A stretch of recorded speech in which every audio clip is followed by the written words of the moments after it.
بہت important question ہے کہ آپ کے ذہن میں یہ خیال آتا ہے جب آپ غزہ میں ہونے والے ظلم کو دیکھتے ہیں کہ یا اللہ کب ان کو انصاف ملے گا، کیوں اللہ تعالیٰ ان کی مدد نہیں کرتا، کیا اللہ تعالیٰ سے شکایت کرنے کا آپ کا دل کرتا ہے یہ انصاف سے متعلق؟ اگر آپ کے دل میں یہ خیال نہیں آتا تو پھر تو آپ ایک انسان ہی نہیں ہے، لیکن اگر سوال یہ آتا ہے تو اس کا جواب سنیں۔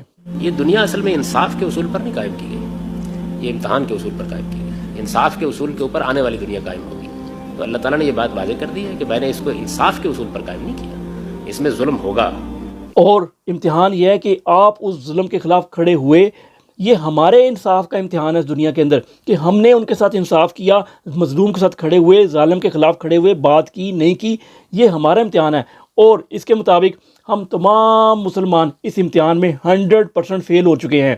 اور یہ سوال انگریز بھی بات پوچھتے ہیں مسلمانوں سے کہ اگر اللہ اتنا ہی بڑا ہے، سب کچھ ہے، تو یہ ظلم کیوں ہو رہا ہے، یہ بچے کو کینسر کیوں ہو گیا، اللہ تعالیٰ اس کو بچانا چاہتا تو بچا لیتا۔ یہ بڑا سوال کرتے ہیں، ایتھیسٹ کرتے ہیں اور نان مسلم کرتے ہیں۔ تو اگر ان کو یہ بات سمجھا دی جائے نا کہ یہ دنیا انصاف کے اصولوں پہ نہیں بنی، انصاف اگلی دنیا میں ملے گا اور یہاں پر ہم سب کا امتحان ہے، اگر آپ یہ بات سمجھ لیں، اگلے بندے کو سمجھا دیں، تو آپ کی زندگی گزارنے کا پیراڈائم، آپ کی تھنکنگ ہی شفٹ ہو جائے گی، تھنکنگ کا سوچ کا انداز ہی بدل جائے گا ہمیشہ کے لیے۔